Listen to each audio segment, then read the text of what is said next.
Thank you.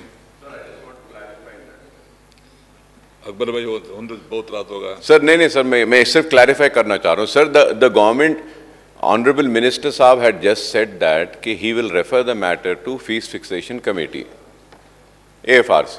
Sir, they are supposed to fix the fees. Percentage is supposed to be fixed by the government, sir. And sir, the government is coming up with new medical colleges, sir. Sir, now 23 private medical colleges. Total seats 3,700. 50% is 1,850.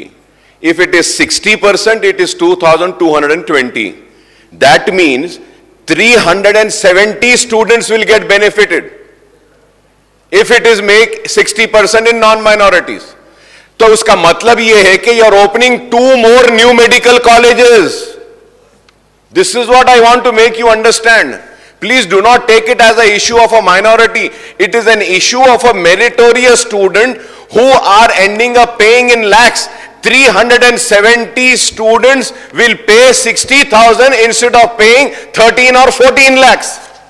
This is what I am saying.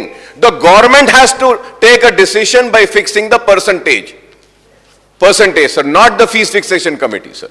Minister. We will definitely take the representation, and tomorrow or day after I will conduct a meeting. I will try to resolve the issue at the earliest.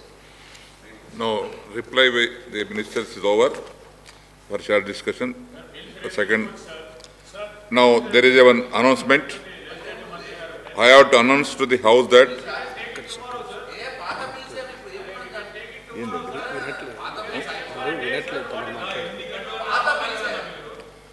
please.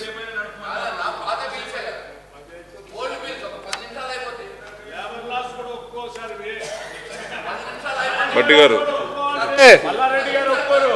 Mallareddy గారు మీరు risk రావాలా 8 hours కంటే ఎక్కువ పని చేయించకూడదు. 8 hours కంటే ఎక్కువ చేయించకూడదండి. Labour laws కూడా ఒప్పుకోదు. మరి ఇప్పుడు 10 గంటలు సార్, పొద్దున 10 గంటల నుంచి మొదలుపెట్టి మరి అన్యాయం సార్. మనం కొంచెం మైండ్ అప్లై చేయాలి కదా బిల్ మీద. కూర్చోండి. బట్టి గారు. No.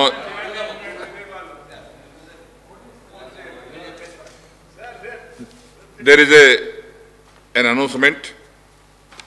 I have to announce to the House that I have received 3 messages from the Honorable Governor under Article 175(2) of Constitution of India on the government bills.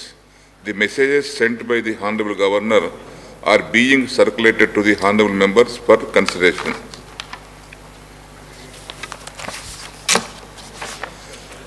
Now I request the Minister for Municipal Administration and Urban Development to move the motion for taking into reconsideration of the Telangana Municipal Laws Amendment Bill 2022.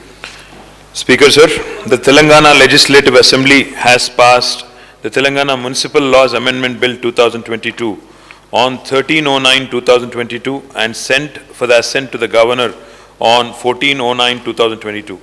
The Governor has returned the bill. With your permission, I beg to move for taking into reconsideration of the Telangana Municipal Laws Amendment Bill 2022. Motion moved. Any details? Yes, sir. Speaker, sir, మనం తెలంగాణ శాసనసభలో గౌరవ ముఖ్యమంత్రి గారి ఆదేశానుసారం పౌరుడు కేంద్రంగా పురపాలక చట్టం ఉండాలి. పురపాలన అనే మాటలోనే పౌరుల భాగస్వామ్యంతో కూడిన పాలన అనే అర్థం ఉంది కాబట్టి పౌరుల భాగస్వామ్యాన్ని పెంచాలి. అందులో ముఖ్యంగా మన సమాజంలో అన్ని వర్గాలకు ప్రాతినిధ్యం కల్పించే దిశగా, అదేవిధంగా అన్ని క్లాసెస్ ఆఫ్ పీపుల్ అంటే రిటైర్డ్ ఎంప్లాయీస్ ఉంటారు, సీనియర్ సిటిజన్స్ ఉంటారు, వివిధ వర్గాలకు సంబంధించిన ప్రజలు ఉంటారు.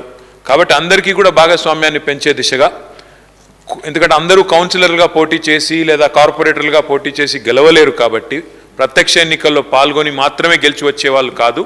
వివిధ వృత్తుల్లో నిష్ణాతులు ఎవరైతే ఉంటారో, నైపుణ్యం ఉన్న వాళ్ళు ఎవరైతే ఉంటారో వారందరికీ కూడా అవకాశాలు కల్పించడానికి, అదేవిధంగా అందులో సహజంగానే సమాజం అన్నప్పుడు మరి సమాజంలోని అన్ని వర్గాలకు కూడా ప్రాతినిధ్యం కల్పించాలి కాబట్టి అందులో అల్పసంఖ్యాక వర్గాలకు సంబంధించిన అల్పసంఖ్యాక వర్గాలకు సంబంధించిన వారికి కూడా అవకాశాలు కల్పించాలన్న ఉద్దేశంతో కోఆప్షన్ సభ్యుల సంఖ్యను పెంచి ఆనాడు అక్టోబర్లో మనం బిల్లు పాస్ చేశాం సార్.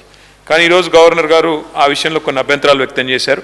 అయితే నేను గౌరవ సభ్యుల దృష్టికి సభ దృష్టికి తీసుకొచ్చేది ఏమంటే 5 నుంచి 15కి మనం ఎప్పుడైతే కోఆప్షన్ సభ్యుల్ని పెంచుతున్నామో అందులో సహజంగానే మైనారిటీలు కూడా దామాషా ప్రకారం పెరుగుతుంది. అంతే తప్ప ఇందులో ఏదో మైనారిటీలకు ప్రత్యేకంగా చేసింది అంటూ ఏమీ లేదు. కాబట్టి ఇందులో అపోహ తప్ప ఏమీ లేదు అధ్యక్ష. గౌరవ సభ్యులందరూ కూడా గతంలో ఈ బిల్లుని చర్చించి పూర్తి స్థాయిలో తర్కించిన తర్వాతనే మనం ఆమోదించాము. కాబట్టి ఈరోజు గవర్నర్ గారు లేవనెత్తిన ఒక అబ్జెక్షన్ ఏదైతే ఉందో ఆ విషయంలో పెద్దగా నిజంగా చెప్పాలంటే అందులో ఏమీ లేదు అధ్యక్ష. కాబట్టి దయచేసి గౌరవ సభ్యులందరినీ కూడా నేను ఒకసారి మళ్ళీ రీకన్సిడరేషన్ ఏదైతే ఈ బిల్లు ప్రవేశపెట్టినామో దాన్ని మళ్ళొకసారి అంటే తిరిగి గతంలో పాస్ చేశాము ఇదే సభ నుండి ఇందులో పెద్ద అభ్యంతరం పెట్టాల్సిన అంశాలు నిజానికైతే ఏమి లేవు అధ్యక్ష. నాకు తెలిసి రాజకీయ కోణం తప్ప ఇంకోటి ఏమీ లేదు. కాబట్టి తప్పకుండా గౌరవ సభ్యులు కూడా మరి ఈ విషయంలో సహకరించి తిరిగి బిల్లును మళ్ళీ పాస్ చేయాలని కోరుతున్నాను అధ్యక్ష. The question is that the Telangana